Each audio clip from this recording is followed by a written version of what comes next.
देखो तो हम लोग ना आज मंत्री परिषद या मंत्रिमंडल के बारे में चर्चा करेंगे।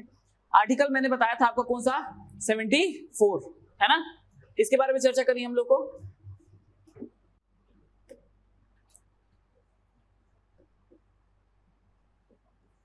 मंत्री एक्चुअली हम लोग को मेन, मैं आपको सिनॉप्सिस बता दूं। 74 बताया कि नहीं बताया, लिखे तो हो क्या?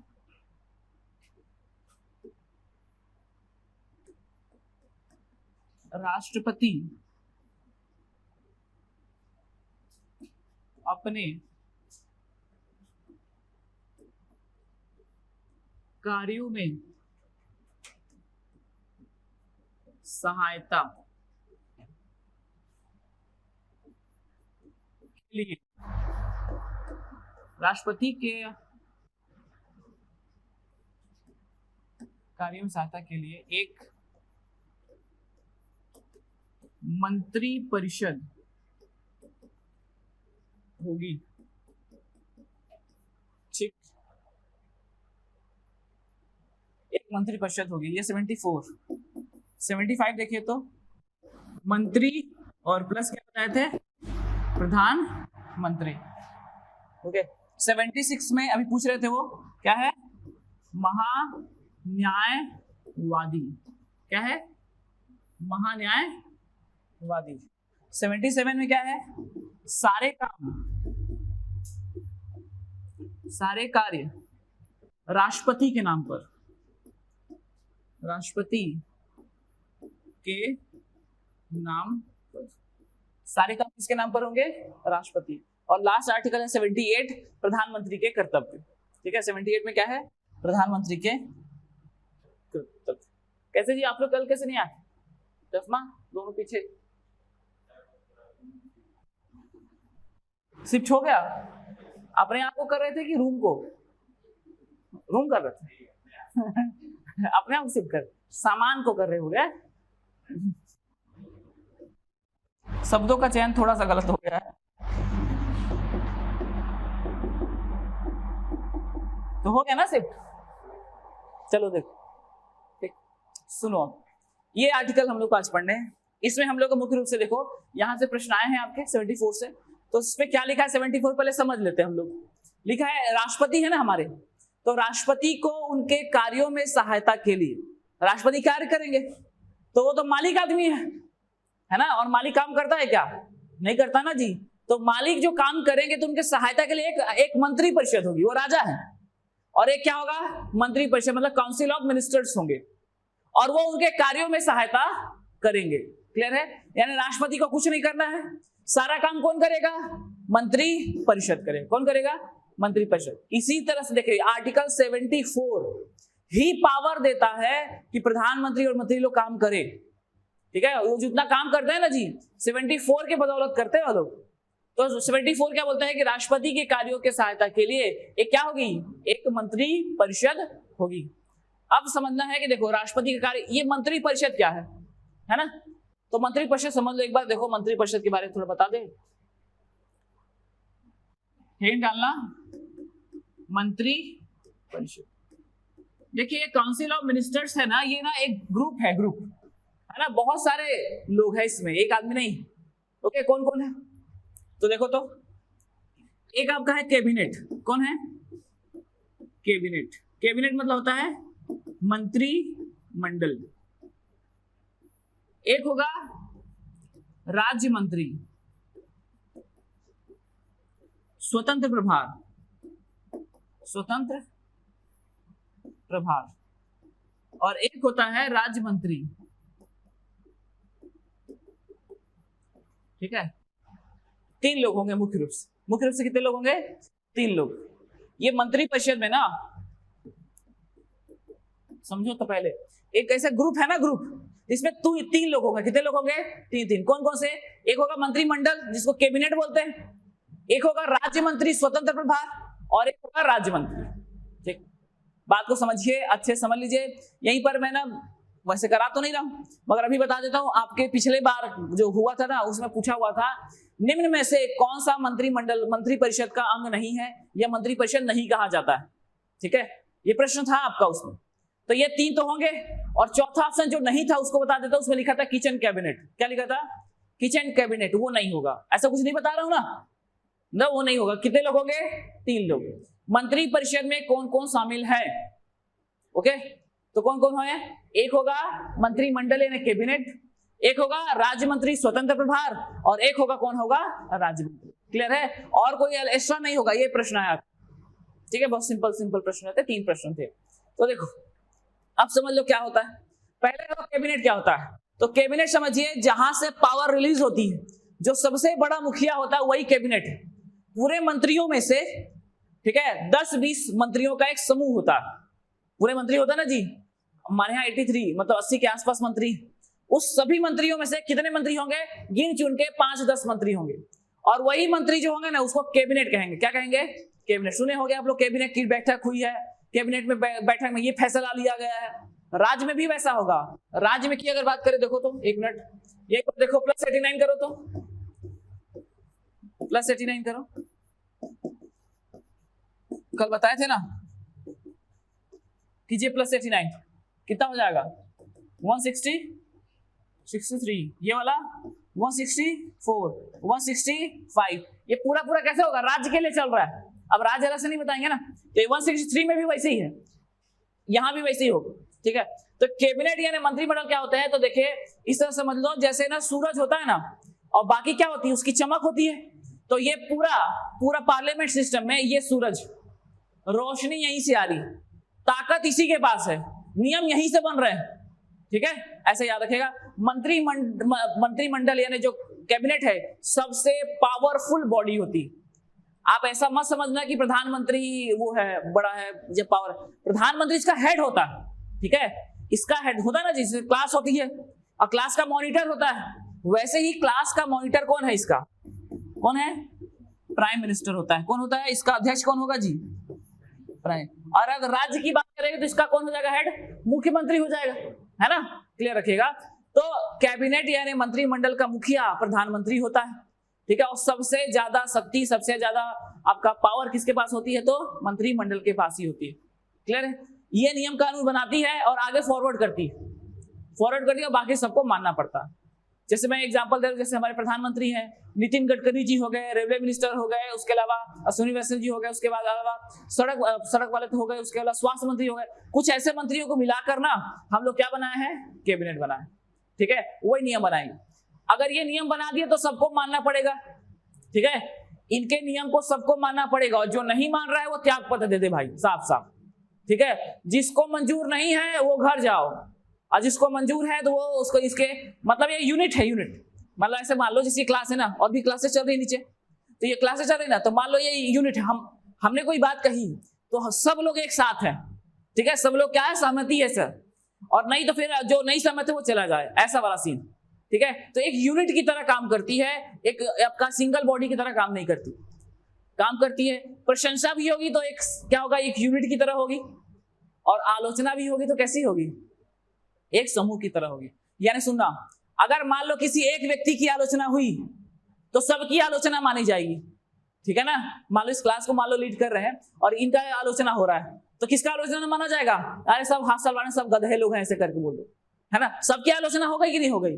तो एक व्यक्ति की आलोचना सबकी आलोचना मानी जाती है, ठीक है। और अगर आलोचना मतलब निंदा होता है, सबके लिए प्रस्ताव आता है, पास हो गया ना, त्यागपत्र देना पड़ जाता है, ठीक है ना। क्या देना पड़ जाता है? त्यागपत्र देना पड़ जाता है। तो याद रखिएगा, आलोचना होनी नहीं चाहिए, एक साथ मिलकर काम करते हैं। इसका हेड कौन होगा? प्राइम मिनिस्टर होगा, बन जाएगा। अच्छा, इनके काम में हेल्प करने के लिए ना और कौन होंगे? राज्य मंत्री होंगे। कौन से होंगे? राज्य मंत्री, जिनके पास चार्ज होगा ना वो इंडिपेंडेंट होगा, ठीक है। देखो विभाग होता है, समझ लो एक बार थोड़ा सा। एक एग्जांपल ले लेता हूं, रेलवे ले ले रहा हूं, ठीक है। समझिए, तो रेलवे है ना, तो रेलवे का जो आपका मिनिस्टर है अश्विनी वैष्णव जी, वो किस में आ जाएंगे? कैबिनेट में आ जाएंगे, है ना, मेन हेड। अब देखो रेलवे के अंदर भी तो और बहुत सारे विभाग हैं, क्या नहीं है? जैसे देखो, एक तो पटरी बिछाने वाला काम करेगा, एक तो बोगी बनाने वाला काम करेगा, है कि नहीं, एक उसमें साफ सफाई मेंटेनेंस करने वाला काम करेगा, सुविधा देने वाला काम करेगा, सर्विस खाना कैटरिंग में लगा काम करेगा। होगा कि नहीं होगा? होगा। अब मान लीजिए इनको लगा है ना कि ये लोग जो है इसका मतलब इसमें हेल्प करने, इसमें मेरे को मंत्री बनाना है, तो राज्य मंत्री को बनाएंगे। तो मान लो पटरी बनाने वाले को क्या कर दिए, राज्य मंत्री बना दिए, और उसका चार्ज को इंडिपेंडेंट कर देंगे। इंडिपेंडेंट चार्ज कहने का मतलब है पटरी के मामले में जो करना है, जैसा करना है वो खुद करेगा और रिपोर्ट आके उनको देगा। उसका चार्ज मतलब वो इंडिपेंडेंट काम कर सकता है, उनके अंडर में काम करेगा ना। ठीक है, समझ पा रहे हो क्या बोल रहा हूं। और मान लो जैसे अब ये अगले राज्य मंत्री, अब ये भी तो होंगे, और मान लो बोगी का मेंटेनेंस के लिए इनको बना दिए, मगर ये इनका चार्ज इंडिपेंडेंट नहीं है। जब चाहेंगे मंत्री जी इंटरफेयर करेंगे, कैसे काम चल रहा है बताओ, ऐसे कैसे चल रहा है, तो बार बार इंटरफेयर करेंगे। तो ऐसा विभाग जिसमें इंडिपेंडेंट चार्ज यानी स्वायत्ता नहीं होती है उसको सिंपल सा राज्य मंत्री बोल देंगे, हेल्पफुल नहीं होते हैं। और ऐसा जिसमें आपका चार्ज जो है, प्रभार जो है स्वतंत्र होता है, उसको क्या बोलेंगे, इंडिपेंडेंट चार्ज। बात को समझना, देखो ऐसे नहीं समझ में आएगा ना तो एग्जांपल समझ लिया करो।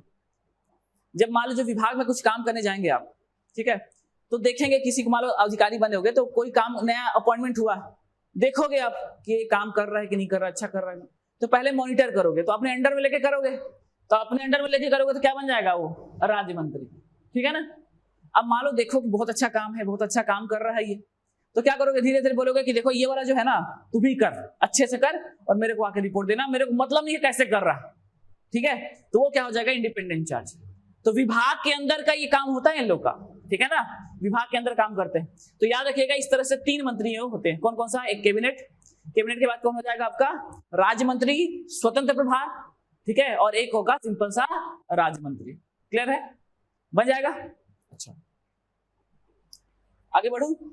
यही जो मंत्री लोग है ना, यही मंत्री लोग क्या करेंगे, राष्ट्रपति के कार्यों में सहायता करते हैं। आगे बढ़े, आप चलिए तो देखें कैबिनेट का मुखिया कौन होगा, प्रधानमंत्री। इसके बाद नेक्स्ट 75 क्या बोलता है, मंत्री लोग, वही मंत्री लोग प्लस प्रधानमंत्री। किसी को 1 प्लस 89 कर दोगे तो कितना आ जाएगा, 164 ना। ठीक है, अब देखो मंत्री प्लस आ जाएगा मुख्यमंत्री। अब इसमें क्या है,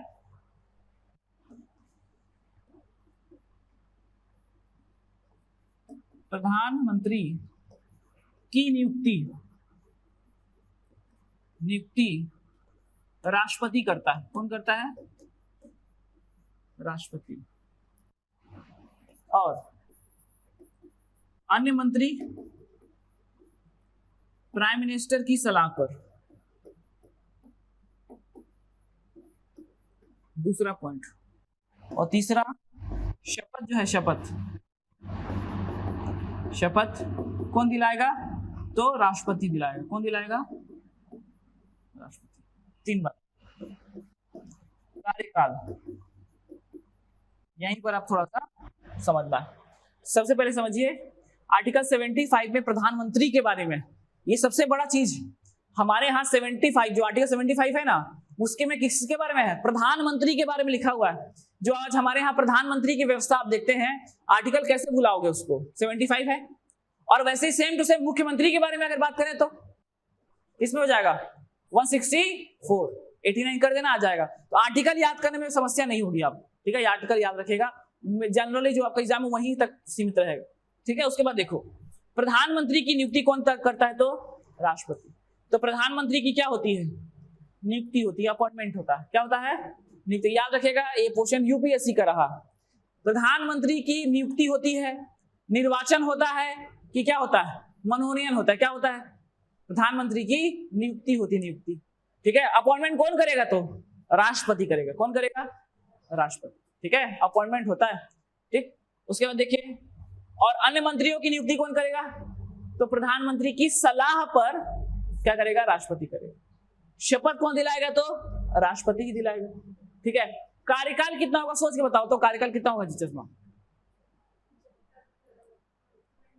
कार्यकाल बहुमत तक। कब तक होगा, याद रखेगा 5 साल नहीं होता है ना, वही मैं रोक रहा था। कार्यकाल कितना होता है, बहुमत तक। जब तक बहुमत है, ठीक है, जब तक मेजॉरिटी है, ठीक है, तब तक इनका शासन रहेगा, तब तक ये रहेंगे। याद रखिएगा मैं यहाँ पर सांसद की बात नहीं कर रहा हूं, ठीक है, फंस जाओगे अभी। देखो सबसे पहले होता क्या है, सांसद का चुनाव होता है, सांसद बन गए, उसके बाद जिसके पास मेजोरिटी रहती है ना, मेजोरिटी मतलब समझ रहे कितना, 50% प्लस 1, वो क्या बोलते हैं, सत्ताधारी बोलते हैं, मेजोरिटी वाला, बहुमत वाला। और बहुमत रहेगा तो क्या बनोगे, प्रधानमंत्री बनोगे। समझ पा रहे हो कि नहीं पा रहे, ठीक है। हमारे यहाँ लोकसभा राज्यसभा है ना, तो लोकसभा में जिसके पास सीटें ज्यादा हो गई, ऐसे नहीं आ रहा, देखो हमारे यहाँ 90 सीटें हैं ना, तो अभी हमारे काका के पास ज्यादा सीट है कि नहीं, है कि नहीं, तो इसलिए बहुमत है उनके पास, बहुमत है इसलिए मुख्यमंत्री है। और जैसे ही बहुमत खत्म, मुख्यमंत्री खत्म, मगर विधायकी नहीं जाएगी ना, समझ रहे हो ना, विधायक रहेंगे फिर भी, ओके।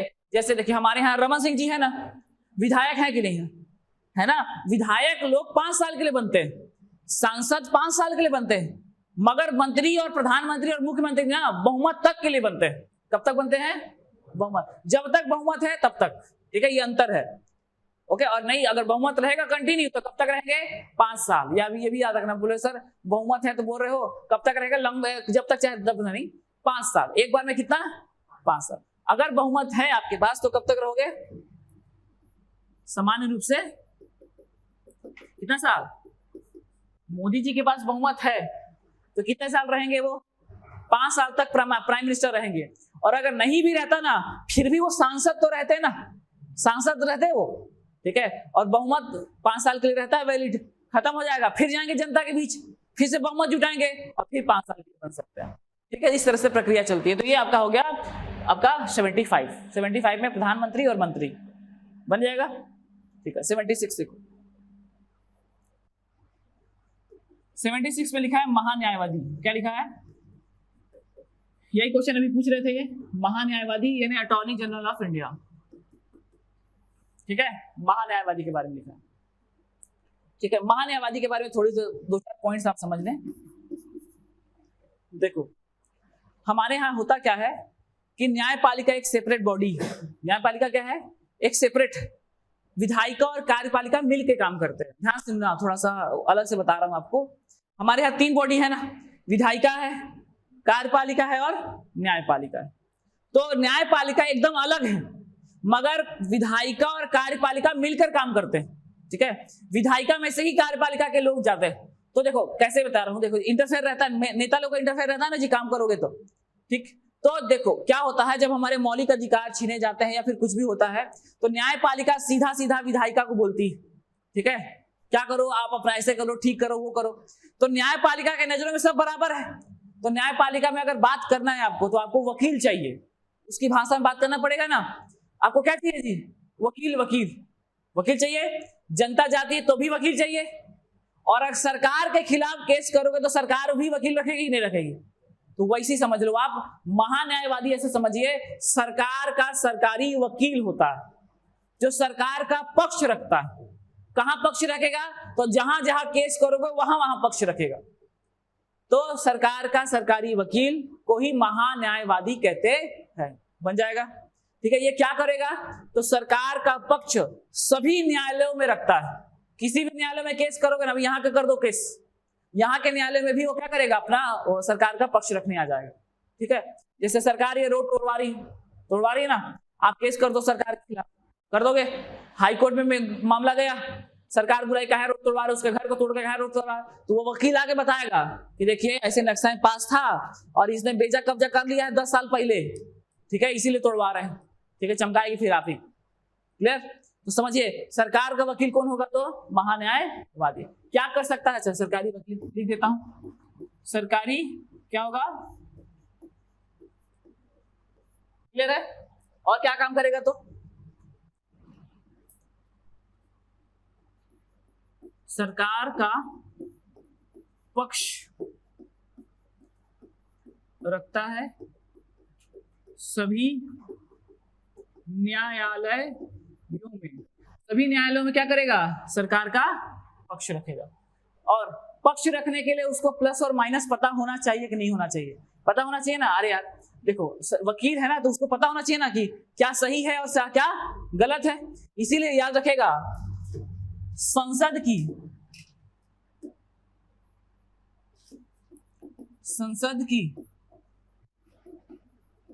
कार्यवाही में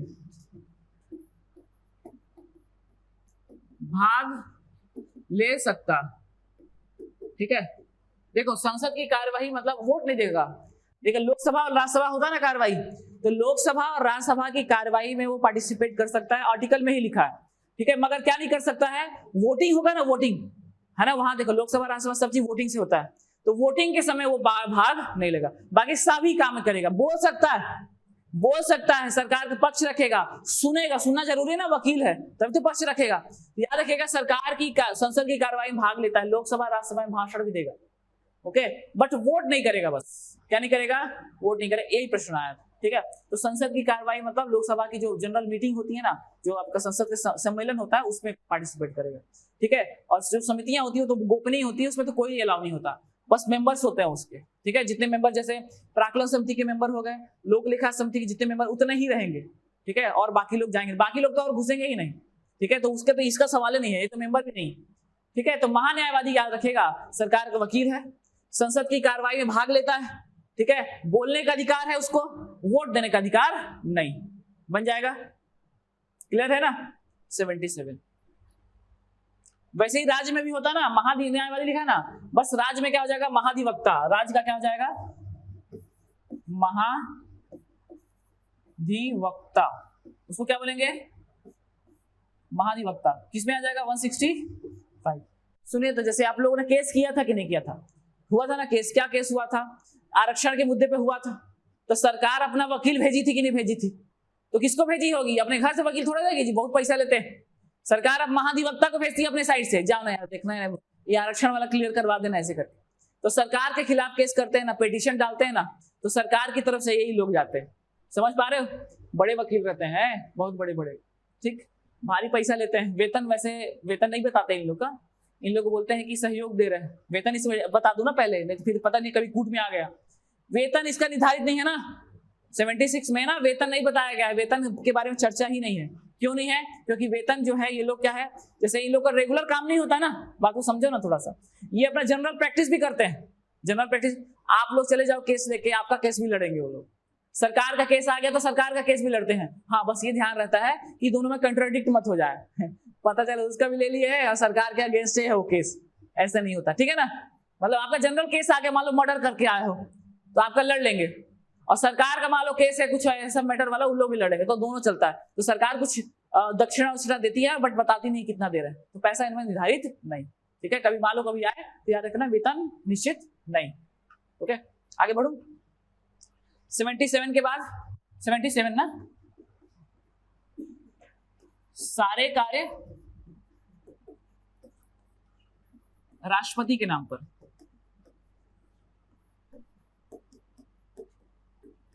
आप लोग अभी भी पढ़े होंगे, ठीक है, अभी पढ़े ना, 74 पढ़े ना, उसी से मैच कर लो ना।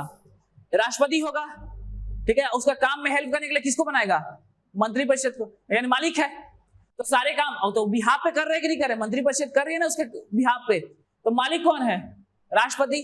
तो राष्ट्रपति जो मालिक है, तो याद रखेगा सारे काम किसके नाम पर होंगे, यही जो लिखा है उतना ही समझना है। आर्टिकल 77 कहता है कि कोई भी काम राष्ट्रपति के नाम पर ही होगा। किसके नाम पर होगा, राष्ट्रपति के नाम, यानी किसी भी डॉक्यूमेंट में, किसी भी दस्तावेज में, किसी कोई भी चीज में साइन किसका होगा, राष्ट्रपति का। या राष्ट्रपति नहीं है तो उसके बिहाफ पर कोई साइन करेगा, उसको बोलते हैं पावर ऑफ अटॉर्नी। क्या बोलते हैं, पावर ऑफ अटॉर्नी। जैसे मान लीजिए मैंने अपनी शक्तियां इनको दे के रखी है, तो ये मेरे बिहाफ पर साइन करेंगे, तो जब उससे पूछा जाए कि आप कैसे साइन कर रहे हैं, तो इन्होंने दिखाएंगे कि देखिए मेरे पास पावर ऑफ अटॉर्नी है।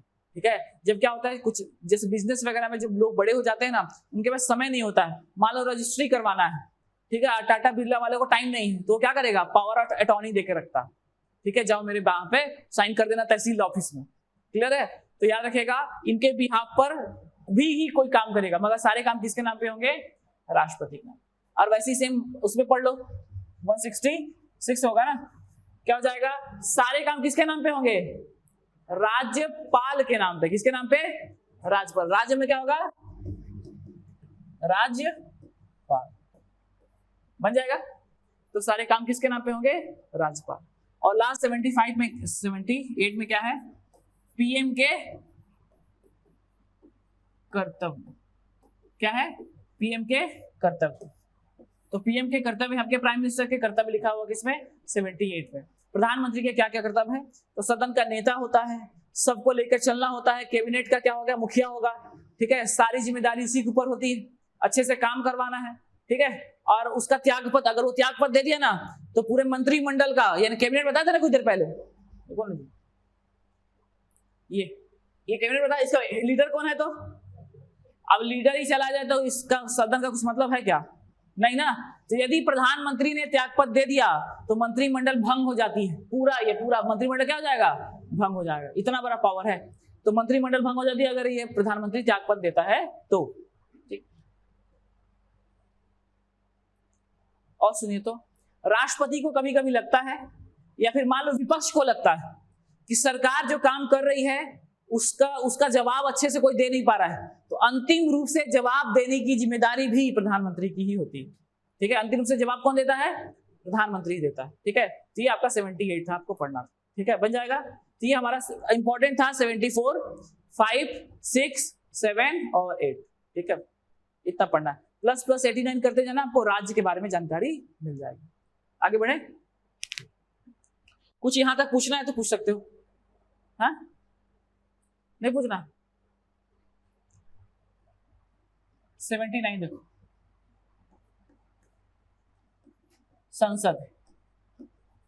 ठीक, संसद के बारे में यहां समझ लोगे ना, आपको हमेशा काम आएगा।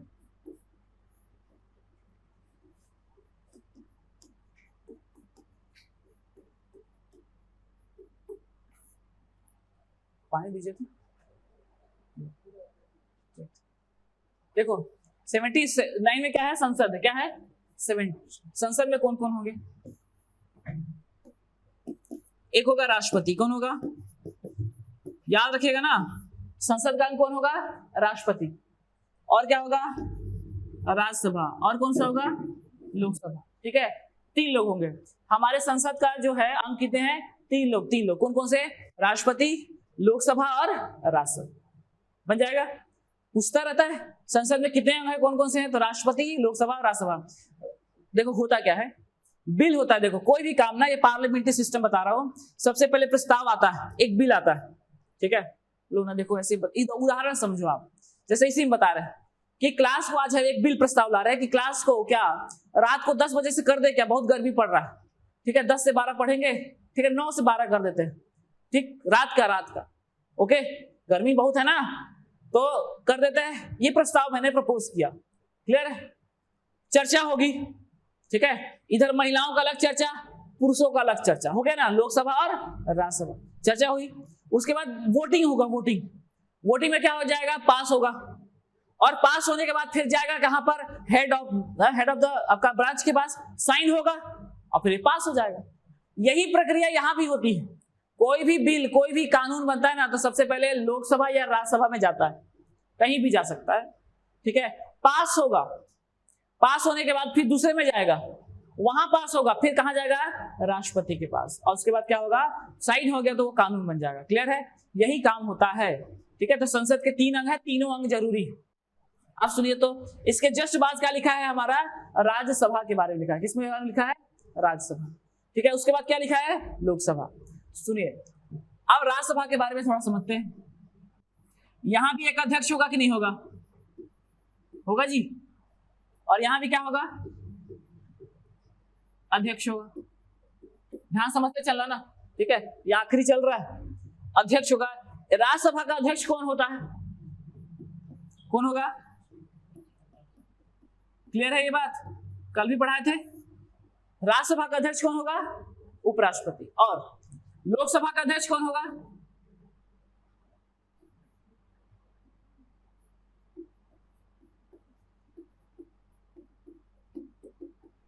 ठीक है, उसी बीच में से, मतलब उसी सदस्यों में से ही कोई एक होगा। क्लियर है ना? तो एक अध्यक्ष होगा। क्लियर है? थोड़ा सा ना इसमें संरचना बतानी थी मेरे, छोड़ो ना इसको। देखो राज्यसभा बता रहा हूं, पहले आप समझो 250 सीट। ठीक है, लोकसभा में 550 सीट। ठीक है, कितने चीज 550। ध्यान समझते चलना।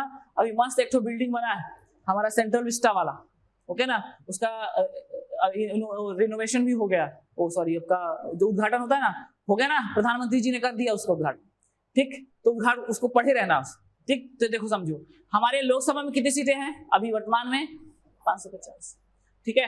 राज्यसभा में कितनी सीटें हैं 250। अब सुनिए इसमें से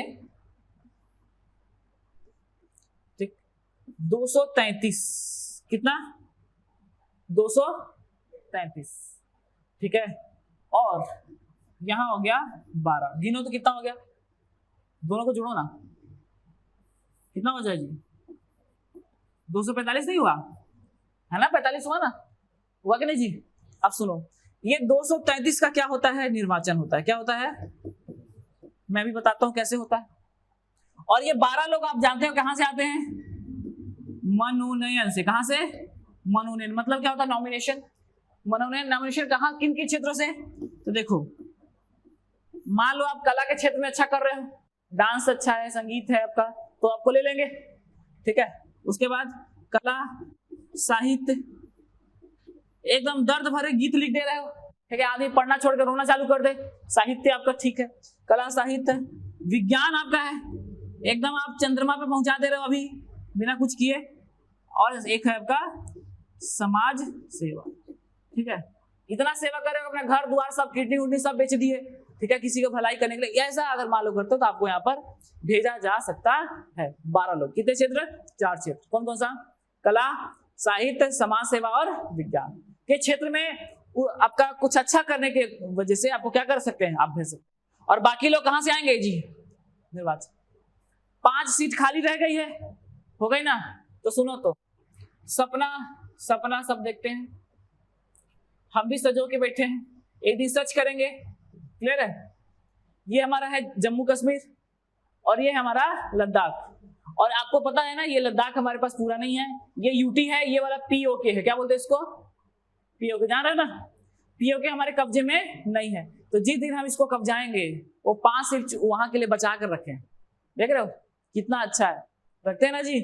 तो 5 सीट हम लोग बचा के रखे हैं यहाँ के लिए, ओके, इसलिए 5वें चुनाव नहीं होते। स्ट्रक्चर समझ में आया, ठीक है। इसमें लोकसभा देखो तो टोटल कितने हैं, तो चुनाव कितने में होता है 543 में, खाली वेकेंट कितना हो जाता है 7, खाली काहे के लिए, वहीं के लिए, काहे के लिए है, पीओके के लिए खाली छोड़ के रखे हैं। चुनाव कितने पे होते हैं,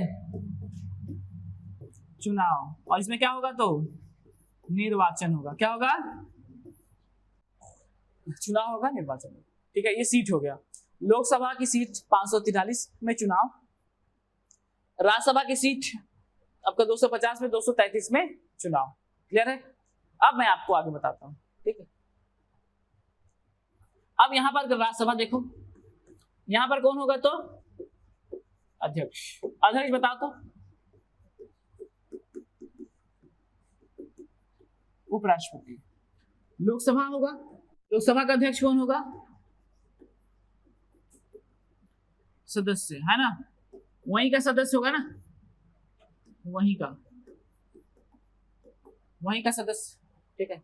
सुनिए एज लिमिट क्या होगी, एज, यहां पर अगर मेंबर बनना है तो मैंने कल बताया था आपको कितनी होगी एज, 30 इयर्स, है ना। अगर आपको राज्यसभा का सदस्य बनना है तो कम से कम कितना पूर्ता हो जाना चाहिए, 30 साल, ठीक है। और लोकसभा का सदस्य बनना है तो आपका एज कितना हो जाना चाहिए, कम से कम 25 पूर्ता हो जाना चाहिए, क्लियर है, 30 और 25 बनेगा, ठीक। देखो इसीलिए ना, इसीलिए इसको उच्च सदन कहते हैं। संविधान में लिखा, ये भी प्रश्न आ चुका है, संविधान में कहीं नहीं लिखा है कि राज्यसभा एक उच्च सदन होगी, ओके। हम लोग एज के हिसाब से हम लोग क्या बोलते हैं, उच्च सदन और निम्न सदन कहते हैं, क्योंकि इसकी एज ज्यादा है और इसकी एज कम, ठीक है, इसलिए उच्च सदन निम्न सदन हम लोग बोलते हैं, ऐसा कहीं नहीं लिखा है, ओके ना।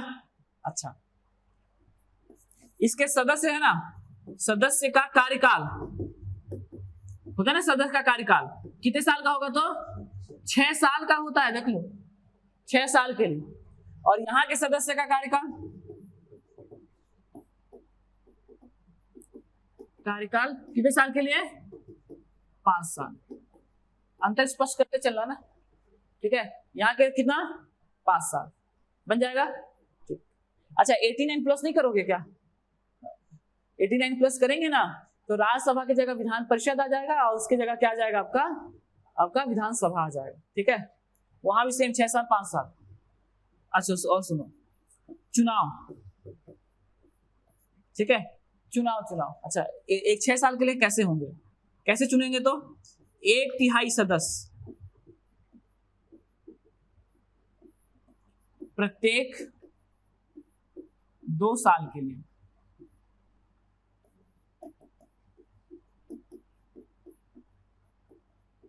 एक 1/3 सदस्य प्रत्येक 2 साल में सेवा मुक्त होंगे।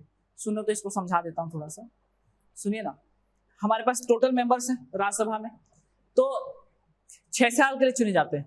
तो हम लोग ना उसको 3 भागों में बांटे हैं, 1/3, 1/3, 1/3, 1/3, 1/3, 1/3, समझ रहे ना? मतलब समझ लो 100 को 3 भागों में बांट दो, ठीक है।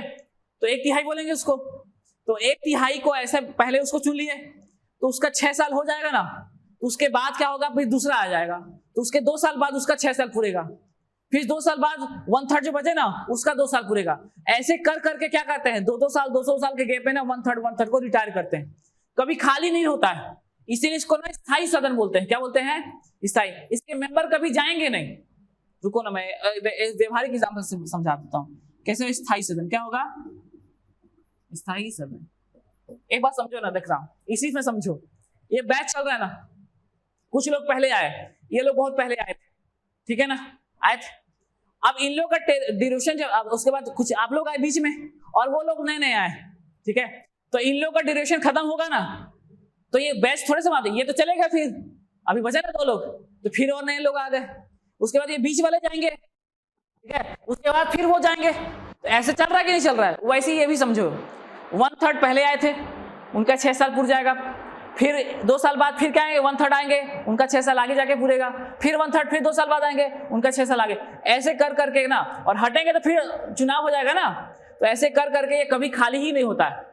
इसीलिए 1952 में जब बना था ना, तब से लेकर आज तक चल रहा है, कभी भंग नहीं हुआ। याद रखिएगा। इसलिए इसको क्या बोलते हैं? स्थायी सदन बोलते हैं। क्या बोलते हैं? स्थायी सदन। मगर यहाँ पर इसका कार्यकाल जो होता है 5 साल का होता है, और इसमें ऐसा कुछ नहीं है। 5 साल बाद ये क्या हो जाएगी? भंग हो जाती है। हर 5 साल बाद लोकसभा क्या होगी? भंग हो जाती है। और ये कभी भंग होगी क्या? नहीं, कभी डिसॉल्व नहीं होती, ठीक है ना। 1/3 सदस्य रिटायर हो जाएंगे, उसके जगह पे दूसरे आ जाएंगे। फिर 1/3 सदस्य 2 साल में रिटायर हो जाएंगे, फिर उसके जगह पे दूसरे आ जाएंगे, और ये बैच कंटिन्यू चलते रहेगी, है कि नहीं? तो वैसे ही ये भी है। क्लियर है?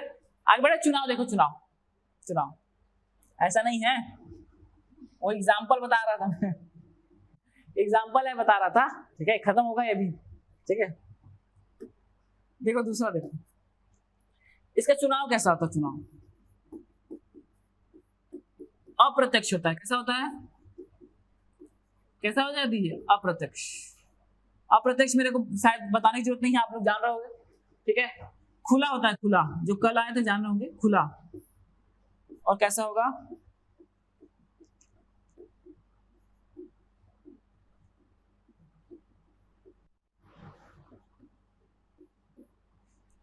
सुनो तो, अप्रत्यक्ष का मतलब होता है जहां जनता भाग नहीं लेती, सीधा सीधा, उसको क्या बोलेंगे? अप्रत्यक्ष। लोकसभा का चुनाव कैसा होता है जी? एकदम प्रत्यक्ष। 2024 में देखना ना, मोदी जी आएंगे यहाँ पर चुनाव वोट मांगने, ठीक है। दे दो वोट, वैसे दे दो वोट करके। कैसा होगा? प्रत्यक्ष। जनता वोट देती है, ओके ना। समझते हो कि नहीं जी? लोकसभा का 11 सीट है हमारे यहाँ छत्तीसगढ़, और राज्यसभा का कितना सीट है? ये 5 तो आपको हवा नहीं लगता हो, है ना, पता नहीं चलता कब हुआ, कब कैसे हुआ चुनाव, ओके। मगर आप देखें लोकसभा का जो 11 सीट है, इसके लिए वोट मांगने आते हैं। 2024 में आएंगे सब लोग, देखना, ठीक है, वोट मांगने के लिए। तो लोकसभा में ये कैसा होता है? प्रत्यक्ष होता है, जनता वोट करती है। ये प्रत्यक्ष नहीं होता। ये खुला है, ये कैसा है? गुप्त है, गुप्त। एकदम ऐसे होगा ना बॉक्स, इधर इधर तख्ती लगा रहेगा, एकदम चुपे चुपे दोगे, गुप्त होगा। कैसा होगा? गुप्त। और कैसा होता है? ये होता है first pass the post system. First pass the post system एक सिस्टम है, ठीक है। कौन सा सिस्टम है? First past the post system, इसमें ना पहले मतलब जो ज्यादा पाया वो जीता, ऐसा वाला है ये सिस्टम। ऐसे समझो, जो ज्यादा पाया वो जीत गया। ओके, नहीं समझे? देखो 10 लोग हैं एक गांव में, एक शहर में 10 लोग हैं एग्जाम्पल के लिए, ठीक है। एक कैंडिडेट खड़ा हुआ है, 10 लोगों में से 4 लोग वोट देने नहीं गए, ये सोचकर कि हम लोग का वोट क्या होगा, हम लोग को देने से क्या होगा, एक तो वोट से क्या ही हो जाएगा, ऐसे सोचते हैं ना। सोचते होगे आप लोग भी कि मेरे वोट से क्या ही हो जाएगा। 4 लोग नहीं गए, ठीक है। चलो कितने बच गए जी? 6 लोग बच गए ना। 6 लोगों में से 4 उसके फेवर में थे और 2 उसके अगेंस्ट में, तो कितना वोट जीत पाया वो? तो क्या बताओ, वो 4 वोट वो 10 लोगों का प्रतिनिधित्व करता है क्या? नहीं ना, नहीं करता ना जी। 4 वोट होता है क्या है? 50% भी नहीं हुआ उसका, तो नहीं हुआ कि नहीं हुआ? क्या नहीं हुआ ना। मगर ये first part of post system वही बता रहे हैं, जो ज्यादा वोट पाया दूसरे की अपेक्षा वो जीत गया। चुनाव में मान लो सब खड़े हो गए, ठीक है, ये आप लोग सब खड़े हो गए, ठीक है, किसी को वोट नहीं मिला, किसी है ना, आप लोग को 2-2 4-4 मिला और किसी कैंडिडेट को 5 वोट मिल गए, वो जीत गया। 5 वोट क्या पूरे जनता का प्रतिनिधित्व करते हैं क्या? नहीं करते ना यार, यही होता है। इसीलिए देखना कभी कभी चुनाव होते हैं ना, तो सुनो क्या, वो एक तो सीट की बात करते हैं न्यूज चैनल वाले, और एक बात करते हैं वोट परसेंटेज का। देखना सुनना, तो वोट परसेंटेज बोलते हैं, इतने परसेंटेज वोट इनको पड़े फिर भी ये हार गए। जैसे देखो ऐसे वोट परसेंटेज मतलब जनता ने वो पार्टी को स्वीकार किया कि नहीं किया, 33%, 40%, 43% इतना ही आता है, ठीक है। वोट परसेंटेज मतलब जनता ने साथ दिया कि नहीं दिया, जीतना हारना वो अलग मैटर है। First part of post system का सबसे बड़ी खामी ये है कि आप उस सब में जितने लोग खड़े हैं उसमें सबसे ज्यादा आप पा जाओ, बस। भले ही आप जनता का प्रतिनिधित्व करते हो या ना करते, उसे मैटर नहीं करता, ठीक है। ये खामी है, ओके ना। समझ पा रहे हो कि नहीं पा रहे? अरे नहीं आ रहा तो बताओ ना, दूसरा एग्जाम्पल बता दूंगा। फर्स्ट पार्ट समझ में आया? क्लियर है? उधर ही हाँ, तो कैसे नहीं बोलते हो तो हाँ वो बता रहा हूं। देखो एक बात समझो, किसी शहर में 100 लोग हैं, कितने लोग हैं? 100 लोग, ठीक है। 100 लोगों में से सबसे पहले अब सुनो, प्रतिनिधित्व का मतलब क्या होता है? प्रतिनिधित्व का मतलब होता है कम से कम 50% लोग साथ हो आपके, है ना। ये तो इतना तो कम से कम होना चाहिए ना। अब देखो 100 लोगों में से मैं बता रहा हूं, कम से कम देखना ना 30 लोग वोट करने ही नहीं जाते, ठीक है, नहीं जाते ना। तो सबसे बड़ी गलती तो उनकी वही। बच गए कितने अब? 70 लोग, ठीक है। 70 लोग बच गए। अब सुनिएगा, ध्यान दीजिएगा। मान लीजिए 4 पार्टियां खड़ी, ठीक है, 4 पार्टी। कौन कौन सा? एक मान लो कांग्रेस है, एक बीजेपी है, एक आम आदमी है, देखना भी आम आदमी का, और एक और कौन सा ले ले, जोगी जी का है ना। 4 पार्टियां हैं। देखो कांग्रेस को मान लो मिल गया कितना सीट? 20 सीट। कितना सीट? 20। समझना। भारतीय जनता पार्टी को कितना मिल गया? 15। ओके। अब आम आदमी पार्टी को कितना मिल गया? 15। 30, 20, 50, और इसको भी मिल गया कितना आपका? इसका मिल गया 10। कितना हो गया जी? 30, 40, 50, 60, और अन्य को मिल गया 10। अन्य मतलब निर्दलीय वाले। हो गया कि नहीं? 70। समझ पाए? ये पहले समझ में आया। 100 लोग थे, 30 लोग वोट नहीं किए, ठीक है। इस 70 में से देखो 20 किसको मिल गया है? कांग्रेस को। बीजेपी को कितना मिला? 15। आम आदमी को 15, जोगी जी को 10, और अन्य को कितना मिल गया? 10। अब ये बताइए जीतेगा कौन? सिंपल सा लॉजिक, कौन जीतेगा? कांग्रेस कैसे जीतेगी? कितना पाई है? 20 लोगों का पाई है। कितना लोगों का पाई है? अब ये बताइए क्या 20 लोग ये 100 लोग का प्रतिनिधित्व कर रहे हैं क्या? नहीं कर रहे हैं ना। कमी नहीं दिख रही है आपको? स्पष्ट कमी दिख रही है कि 20 लोगों के कारण क्या हुआ? पूरा कांग्रेस पार्टी जीत गई, है ना। रूल किस, तो 20 लोग की वजह से रूल किस पे करेगी? 100 लोगों पे करेगी। ये कमी है, यही कमी है, ठीक है। First part of post system का सबसे बड़ी कमी है कि आपको इन सब में सबसे ज्यादा पाना होता है। जरूरी नहीं है कि आप किसमें 50% पाओ, ओके। मगर राष्ट्रपति वगैरह चुनाव में याद करो कोटा सिस्टम चलता है, याद आया कल का, ठीक है। 50% + 1, ठीक है, ये अंतर है। तो ये जो सिस्टम है अनुपातिक प्रतिनिधित्व बता रहा हूं ना, यहां पर 50% + 1 चल रहा है, और यहाँ पर कैसा चल रहा है, ये कौन सा, first past the post system. पहले जो ज्यादा पाया वो जीता, ये पहले खंभा छूने की प्रक्रिया बोलते हैं हिंदी में। आप मत याद रखिएगा, बस याद रखिएगा जो ज्यादा पाया वो जीता। खड़े हुए हैं चुनाव में, कोई वोट नहीं दिया आपको, आपके दोस्त एक ठो दे दिया वोट, एक ठो, आप जीत गए, पूरे पर रूल करोगे, ठीक है, बदला लेना सबसे, कैसे नहीं वोट कर रहे थे, ठीक है, सिंपल सा है। तो ये जो चुनाव है ना, ये जनता का प्रतिनिधित्व नहीं करता है, ये किसका करता है, तो ये इस पार्टियों में सबसे ज्यादा पाया उसका करता है। इसीलिए कभी कभी देखा जाता है वोट परसेंटेज, ठीक है। अब अगली बार चुनाव होगा ना तो आप देखना, सीट तो देखोगे ही, समझ गए सीट का लॉजिक कैसे लगेगा। अगली बार देखना कि वोट परसेंटेज किस पार्टी को ज्यादा मिले। वोट परसेंटेज मतलब जनता को कौन सी पार्टी ने ज्यादा वोट किया है, ओके, तो वहां से पता चलता है कि कौन किसको ज्यादा पसंद कर रहा है, ठीक है। तो ये हो गया first pass the post system. आगे बढ़े, तो ये हो गया इस तरह से। इसका होता है, कौन सा चुनाव होता है, अनुपातिक प्रतिनिधि। यहाँ पर कितना होगा, 50% प्लस 1, और यहाँ पर ऐसा कोई नियम नहीं। तो ये आपका हो गया राज्यसभा और लोकसभा का चुनाव। आगे बढ़ जाए। अब देखो चुनाव के बाद देखो तो कार्यकाल बता दिए, चुनाव बता दिए,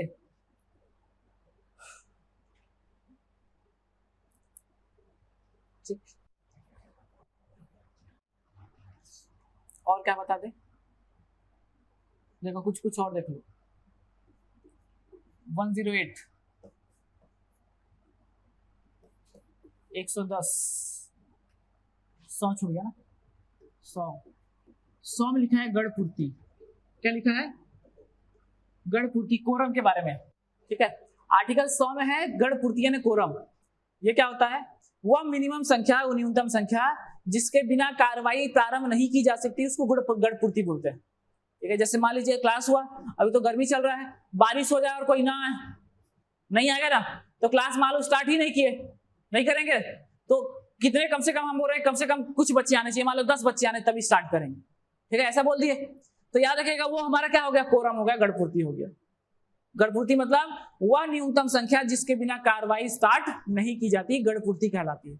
होता है ना, मान लो कोई नहीं आएगा तो कैसे पढ़ाएंगे जी, नहीं पढ़ाएंगे ना। तो वही कितना है याद रखिएगा, गढ़पूर्ति कितने हैं, ये याद रखिएगा 10%। कितना है, 10%, ठीक है। कम से कम टोटल जितना सीट है ना उसके 10% लोग आने चाहिए। कितना सीट है लोकसभा में, कितना है लोकसभा में सीट, अभी तो बताया।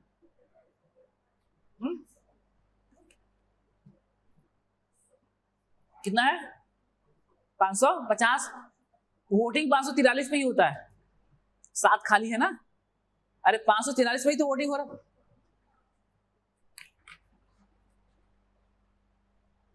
देखो तो यही तो है, वोटिंग किसमें होती है, ठीक है। तो कितने लोग आने चाहिए कम से कम, देख लो जोड़ के बताओ तो। हाँ 1/10 वही पूछ रहा हूँ, कितना कितना 54, अरे बस 10 निकालते कैसे, डॉट लगाते हैं, है ना, 54। और राज्यसभा का बताओ तो कितना, ठीक से बताओ, गलत मत बताइए। कैसे अभी चेंज हो गया, क्या, अरे देखो तो ये 12 लोग मनोनीत होते तो रहते तो हैं ना वहीं पर, और ये भी है, तो कितना हो गया 45, 245 हो ना, तो 24 लोग, और उसमें कितना चाहिए 54 लोग, ठीक है, ठीक है। तो याद रखिएगा 4.3 आया ना, 54.3 आया, तो 4 भी ले सकते हो, 54 भी ले सकते हो। तो आप इतना याद रखना कि हमारा कितना % चाहिए, हमको 10% चाहिए। कितना % चाहिए, 10%, क्लियर है। अब देखो 108 देखिए तो 108, ठीक, 108 में है संयुक्त अधिवेशन। क्या है, संयुक्त अधिवेशन। एक एग्जांपल समझो, 2 बैच चल रही है हमारी, ठीक है, एक मॉर्निंग की चल रही है और एक इवनिंग की चल रही है, ठीक है। और उसके बाद समझना मॉर्निंग और इवनिंग की बैच चल रही है, और हमने कुछ डिसाइड किया है, ठीक है, कि इसको इस तरह से करते हैं, इस बैच को यहाँ पर क्लोज करते हैं या इस तरह से बढ़ाते हैं, और दोनों में सहमति नहीं जम पा रही, ठीक है। आप लोग भी नहीं मान रहे हो, या आप लोग मान गए हो, शाम वाले नहीं मान रहे हैं, होता है ना, शाम वाले मान गए हैं, सुबह वाले नहीं मान रहे, तो क्या करें, तो दोनों को बुला लेते हैं, दोनों को एक साथ ज्वाइंट सेशन करवा देते हैं, ठीक है। और ज्वाइंट सेशन करवाने के बाद बहुमत ले लेते हैं, जो जीतेगा वो ऐसा कर लेंगे, सिंपल सा लॉजिक है, सिंपल सा लॉजिक है ना जी। जब बात नहीं बनती है तो क्या बोलते हैं, दोनों को बुला लेते हैं और बहुमत करवा लेते हैं, वोटिंग करवा लेते हैं। वो वैसे यहाँ भी है। कभी कभी ऐसा होता है लोकसभा और राज्यसभा में ना एक जगह से बार बार पास हो जा रहा है और दूसरी जगह से पास हो ही नहीं रहा है, ठीक है। तो क्या होता है, ज्वाइंट सेशन बुलाया जाता है, यानी संयुक्त सत्र का प्रावधान दिया गया है। और वो किसमें है, तो 108 में, ठीक है। याद रखेगा संयुक्त सत्र, संयुक्त सत्र जो है, संयुक्त सत्र केवल और केवल साधारण विधेयक पर बुलाया जाता है। किसमें, साधारण विधेयक। किस पे बुलाएंगे, तो साधारण विधेयक पर संयुक्त सत्र बुलाया जाएगा, ठीक है। इसमें क्या करेंगे, तो लोकसभा और राज्यसभा दोनों को एक साथ बुलाते हैं और वोटिंग करवाते हैं, ठीक है। लोकसभा और राज्यसभा को क्या करेंगे, एक साथ बुलाएंगे और वोटिंग कराएंगे, इतना ही है। तो संयुक्त सत्र का प्रावधान किसमें है, 108 में। क्लियर। अरे दोनों को एक साथ अलग अलग काम करते हैं ना, नहीं बन रहा है मामला, नहीं हो पा रहा है तो बुला लो एक साथ, तो 108, ठीक। ये 108, ठीक।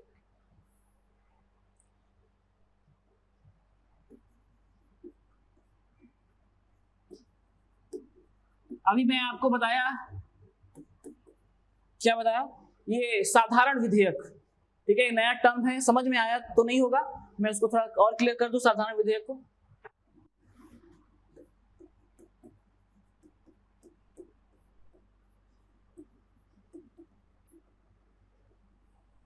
ठीक है, दो चीजें हैं हमारे पास, एक होती है साधारण विधेयक और एक होता है धन विधेयक। अभी मैंने बताया कि साधारण विधेयक पर ही ज्वाइंट सेशन बुलाया जा सकता है, ठीक है। और अभी मैं बताने जा रहा हूं कि एक और विधेयक होता है, एक और बिल होता है जिसको बोलते हैं मनी बिल। तो याद रखेगा धन विधेयक का जिक्र किसमें है, 110 में है। आर्टिकल कौन सा है, 110। ये देखो, ये इसमें क्या है, इसको प्रस्तुत करने पहले राष्ट्रपति की अनुमति लेनी पड़ेगी। किसकी अनुमति लेनी पड़ेगी, धन विधेयक को अगर प्रस्तुत करना है तो सबसे पहले राष्ट्रपति की अनुमति आपको चाहिए, ठीक है। राष्ट्रपति अगर परमिशन देंगे तो क्या करेंगे, हम लोग धन विधेयक को प्रस्तुत करेंगे। अगर इसको प्रस्तुत करना है तो राष्ट्रपति की परमिशन नहीं लगेगी। धन विधेयक यानी मनी बिल बोलते किसको है, थोड़ा सा पहले ही बताना था। धन विधेयक किसको बोलेंगे, तो जिसमें सुनो ना, नाम से देखो स्पष्ट है, बात समझना, जिसमें से पैसा का जिक्र होगा ना, पैसा जिसमें से लेन देन, ठीक है, पैसा निकालना जमा करना जैसे प्रावधान होंगे, उसको क्या बोलेंगे हम लोग, धन विधेयक बोलेंगे। क्या बोलेंगे, धन विधेयक। ऋण लेने और देने, ठीक है, संचित निधि से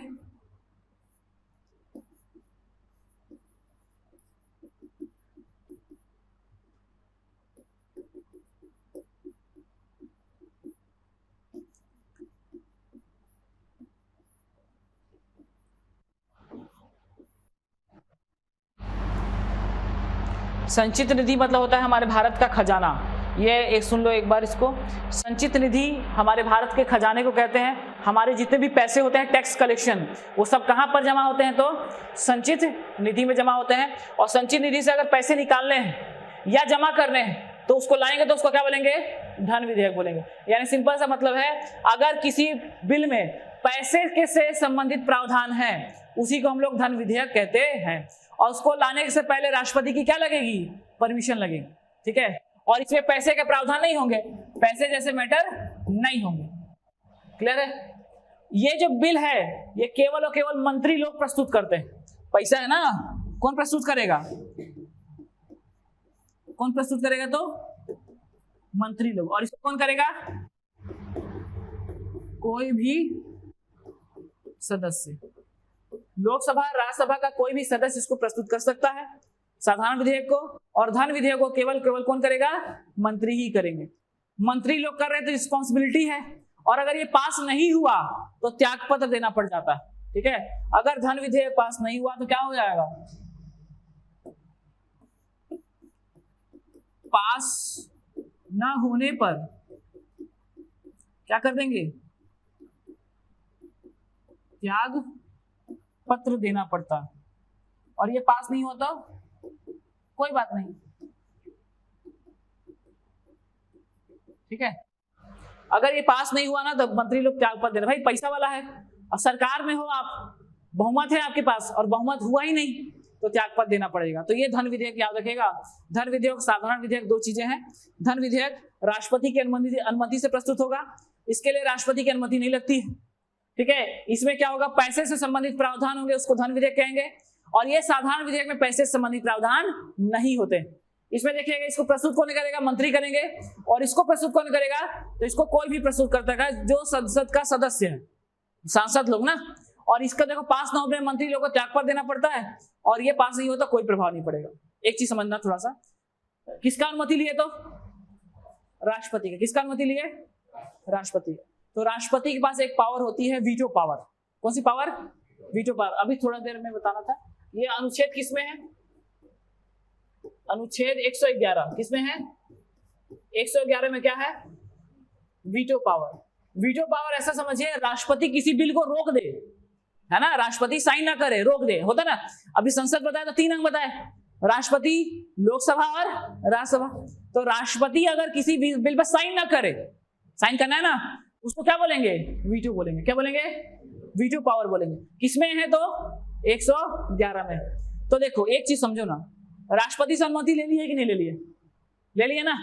तो क्या इसमें राष्ट्रपति वीटो लगाएगा, क्या नहीं लगाएगा, इसमें राष्ट्रपति वीटो का प्रयोग नहीं करता है। परमिशन तो ले लिया ना,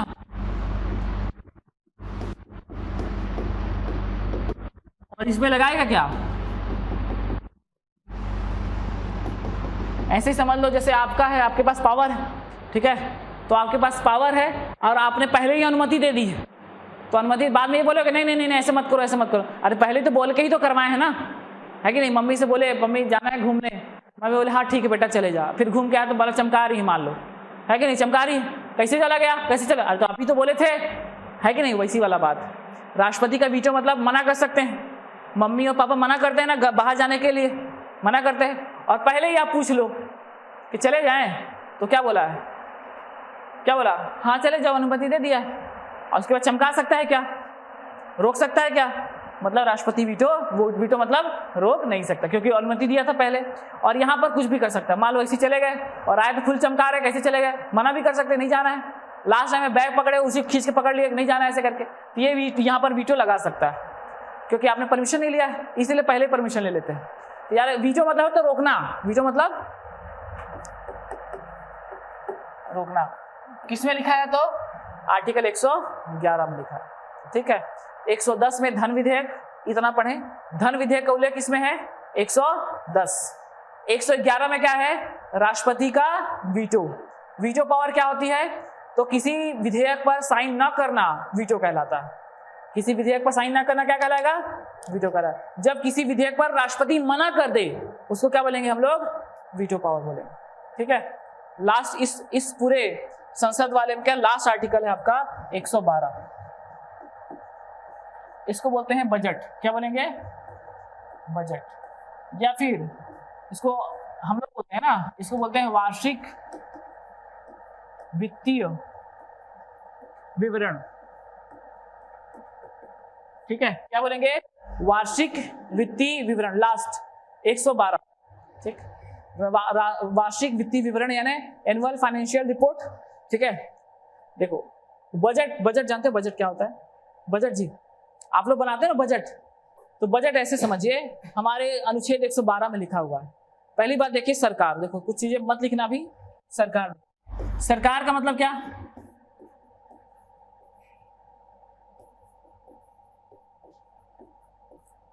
ठीक। देखो एग्जांपल समझाते हैं, मोदी जी हैं, सरकार में है, सरकार में वो क्यों है, क्योंकि उनके पास क्या है, बहुमत, ठीक है ना। समझना फिर से, हमारे काका है तो सरकार है, सरकार में क्यों है, क्योंकि उनके पास बहुमत है। बहुमत का मतलब क्या है, सीट है ना।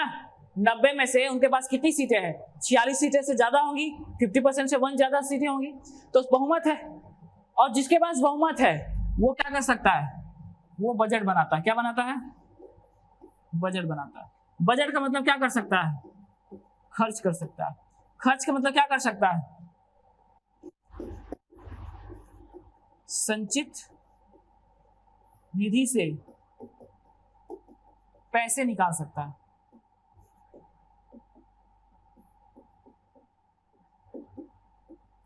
सुनिए फिर सुनिए, देखिए मैं क्या बोल रहा हूँ, सरकार होती है, सरकार चूंकि बहुमत में है तभी होगी, और जिसके पास बहुमत होगा ना वो क्या करेगा, बजट बनाएगा। यही बजट, बजट मतलब क्या होता है, सरकार जो है जनता पर क्या खर्च करना चाहती है, ठीक है, क्या खर्च करेगी वो बताती है, ठीक है।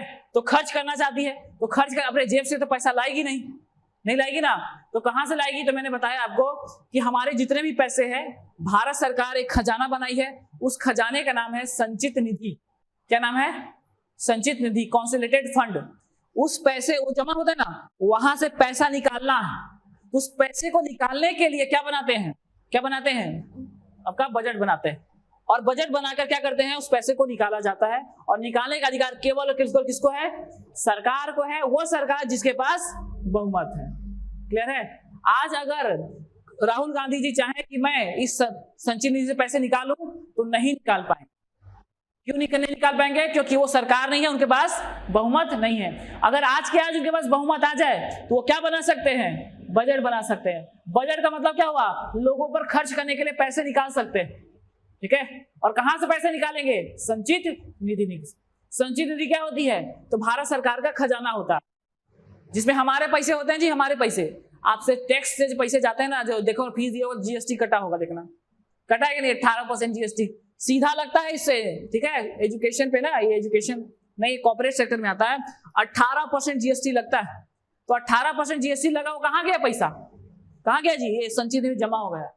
सोचो तो आप सीधा टैक्स दिए, यहाँ पैसा यहाँ पर है, देखो ना, इतना तो जानो कि हमारा पैसा जा कहाँ रहा है, कहाँ जा रहा है, यहाँ जा रहा है, ठीक है। और यहाँ जाने के बाद क्या हुआ, उसको निकालना पड़ेगा ना, और ये निकालेंगे कैसे, बजट बना के, ठीक है। अब बजट बना के निकालते हैं, किस में उल्लेख है ये, 112, ठीक है, किसमें उल्लेख है, 112, ठीक है। तो सरकार क्या करती है, पैसे संचित निधि से निकालती है, ठीक है। निकालने का बता, योजना बताइए कहाँ खर्च करेंगे, वही है आपका वार्षिक है, 1 साल का वित्तीय है और विवरण है। 1 साल कब होता है इनका, 1 अप्रैल से कब तक, 31 मार्च तक, ठीक है। जो पैसे निकालेगी ना, उसका क्या करेगी, वित्त का विवरण, उस पैसे का क्या करेगी वही बताती है इसमें। इतना हमें ट्रांसपोर्ट में खर्च करेंगे, इतना रेलवे में खर्च करेंगे, इतना यहाँ खर्च करेंगे, यही बताती है 112। यही हमारा बजट बनेगा, ठीक। यहां तक आप पूछें, ठीक। उसके बाद लास्ट हमारा कॉन्स्टिट्यूशनल अमेंडमेंट्स और न्यायपालिका बच गया, ठीक है, कल। और उसके बाद हम लोग नेक्स्ट चालू करेंगे। यहां तक जो है देखिए 3 क्वेश्चन के हिसाब से मैंने बताया, 3 क्वेश्चन के हिसाब से ही आप पढ़िएगा। इससे बाहर आप क्वेश्चन बना के भी देखना, वो बहुत लाइट क्वेश्चन आते हैं, ठीक है, तो बनाना बन जाएंगे, जो ये एग्जाम दे रहे हैं उसके हिसाब से बहुत, ठीक है। तो कल हमारा एक न्यायपालिका छूट गया है और एक कॉन्स्टिट्यूशनल अमेंडमेंट। कॉन्स्टिट्यूशनल अमेंडमेंट थोड़ा लंबा चलेगा क्योंकि 105 हो चुके हैं ना, तो वो आगे भी काम आएंगे, ठीक है। उसके बाद हम लोग करेंगे, पहले यहाँ से एक बार रिकॉल करते हैं, देखते हैं क्या क्या समझे, क्योंकि फिर वो थोड़ा फास्ट हो गया। आप लोग जहां भी कोई भी कीवर्ड भी लगेगा ना तो नहीं समझ आया तो पूछना, ठीक है। चलिए बंद कर लीजिए।